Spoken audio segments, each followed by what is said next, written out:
అమ్మ కేదారేశ్వర స్వామి వ్రతాన్ని మొట్టమొదట ఆచరించింది అమ్మవారే. మనకు చాలా క్లుప్తంగా కథలో కూడా ఉంటుందమ్మా. పరమేశ్వరుణ్ణి పెళ్లి చేసుకోవడం కొరకు పార్వతీదేవి తపస్సు చేస్తుందంట. ఆ తపస్సు ఎలా చేసింది అంటే శరదృతువు, ఇప్పుడు మనం శరదృతువులోనే ఉన్నాం. ఈ శరదృతువులో అమ్మవారు చల్లటి నీరు ఏదైతే ఉంటుందో మంచు గడ్డలు కట్టేటటువంటిది. అమ్మవారు ఎక్కడ ఉంటుంది? హిమాలయాల్లో, హిమవత్ పర్వతాల్లో ఉంటుంది.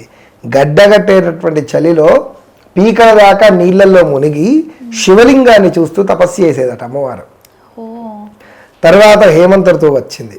హేమంత ఋతువు వచ్చినప్పుడు మంచు కాలం, అప్పుడప్పుడే పొగ మంచు స్టార్ట్ అయ్యేటటువంటి కాలం. అప్పుడు మీరు చూస్తుంటారు ఆకుల మీద ఈ మంచు వల్ల చిన్న చిన్న నీటి బిందువులు ఏర్పడతాయి.